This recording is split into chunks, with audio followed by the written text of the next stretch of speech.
Hi, and welcome to my craft room. I'm Carla, and I like making journals and paper projects with vintage and thrifted items. And today I have for you a thrift haul from last Thursday, and I'm using the hashtag Thrifty Thursday, which is a collaboration hosted by Sheree at Turquoise Dreaming, and also Thrifted Treasures, which is another collaboration hosted by Dale at Not Too Shabby Chic. And I will link their channels in the description box so you can go over and check out all the other thrifters and find out how you too can participate if you do thrift hauls. So this haul is from last Thursday. It was a slow haul. The day started with me going to a garage, actually a church rummage sale that was across the city. And when I got there, it was a complete bust. There just wasn't much there. And then I stopped by my favorite St. Vincent de Paul's and I didn't find anything there. I stopped by my favorite Goodwill and didn't find anything there. So I went to one more Goodwill, and this is where that haul is from. So let's start with this first big item and get it out of the way. This is a Country Inn fruitcake tin, and it's gold, and the quilted pattern really caught my eye. And it's quite a big, heavy tin, kind of hard to get in frame here. Very, very gold. But I like using these for storage in my craft room. I have plenty of the usual plastic bins and things, but I like using vintage items whenever I can for more decoration and character. I have another old tin that I have fibers in currently, like wool stains and things like that. So I'm not sure what will go in this one, but it was $2.50 and just a nice big heavy tin, so I picked that up. The next thing is this nice little fabric book, and it is machine embroidered all along the spine, and on the front it says each day is a gift. This is not really my style. The reason I got this book was more for the inside pages, which are these little sort of botanical sketches with the months and the days. I like these kind of calendar style pages to put in my journals for writing space. So I picked it up for that. But it really is a nice little book. The inside papers are really nice, the end papers. I think what I might possibly do at some point is gut it and cover this part up with something and maybe make like a small bright boho journal.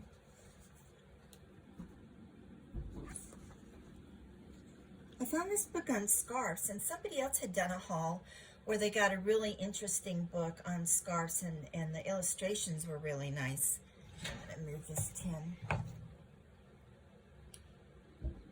So I took a look through this one, and I did like the little illustrations, and I thought they would be fun to include on tags or collages, maybe paper dolls. I've been seeing a lot of paper doll artists lately, so I enjoyed the illustrations and some of the names of the things. There's one in here called the Audrey.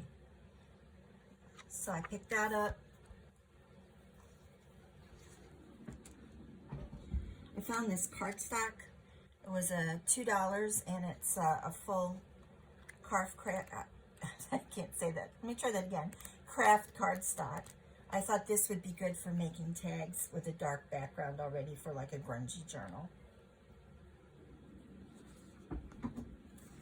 I picked up this little notebook. It's called Days to Remember. This would be pretty fussy cut, the flower. The pages inside, again, are those calendar style pages, but the back of every one is a pocket. And I thought that would make an interesting journal page. If this was folded in half, it would make like a tuck, where you could tuck something up in there and then have the writing space on the other sides. So I picked that up for, that was $1.59. And then this paper is just the most interesting receipt paper that I have ever seen.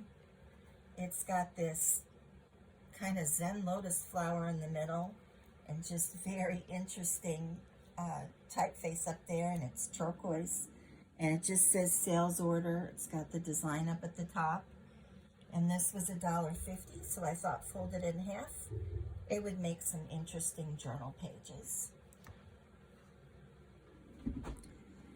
In my earlier craft haul from last week, I found a box of project cards similar to this. Those were all knitting cards, and they had a photograph of the finished project. These are all crochet cards, and again, I thought they would just make terrific journaling cards like the ones I found last week. The ones from last week were like a booklet that you could open. These are just a single sheet, but they have a photograph on the front with an illustration on the back. I thought these would be great to decorate. This could be fussy cut, the ones that have the individual motif like that. And then a lot of them have a full background of the crochet stitch. So this would make an interesting background, I think, to do some journaling cards. And again, there's the illustration on the back side that's also quite nice graphically. So I picked those up. Again, bases for journaling cards I think would be the best use. And then I found this monster. I've never seen one of these complete. I've only seen the pages, the inside pages.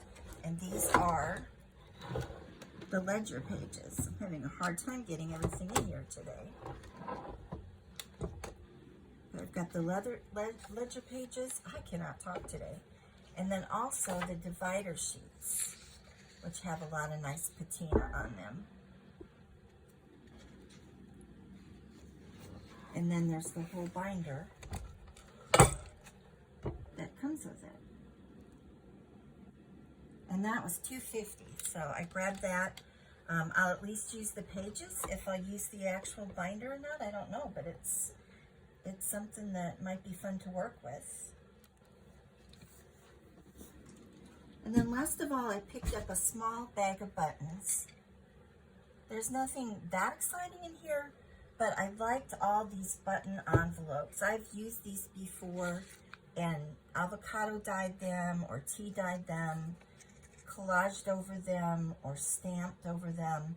They make nice little insertions for junk journal pockets, just to put a little ticket or some extra little thing in. And then there were some pretty standard buttons, black and brown. There were, though, some of these shell buttons, and I do really like shell buttons. Some threads, and then some black and red seed beads, some kind of little diamond type stud thing. And then these pretty gems, which must have been sewn on a sweater, in kind of a champagne color. And like I said, anytime I can get some of these shell buttons, I like getting them because they're relatively flat, and I like their iridescence. I have a small holder that I made for the shell buttons out of an old tin. And you can see I've got quite a collection in here. So I will add my buttons to that. In a button haul video I did, I showed how I store my buttons, and I didn't show this. I do have all the shell buttons in here. And in a previous video, I also showed when I made these faux cabinet cards, I used a shell button up here behind a brad of a woman because those shell buttons are pretty flat. So it allowed me to glue it down and then glue something on top of it without it adding a lot of thickness to the card. And I thought I would also show you a collage book that I did before I really discovered junk journals. And on this page of this shorebird, I've got the buttons all in a row along the bottom of the page just to add some shine and some interest, just to kind of complete that page. So those are some of my finds and what I've done with them. If you enjoy this kind of video, I hope you'll hit the like button and consider subscribing. I am trying to grow my channel and reach out to other junk journalers. So thanks again for stopping by today.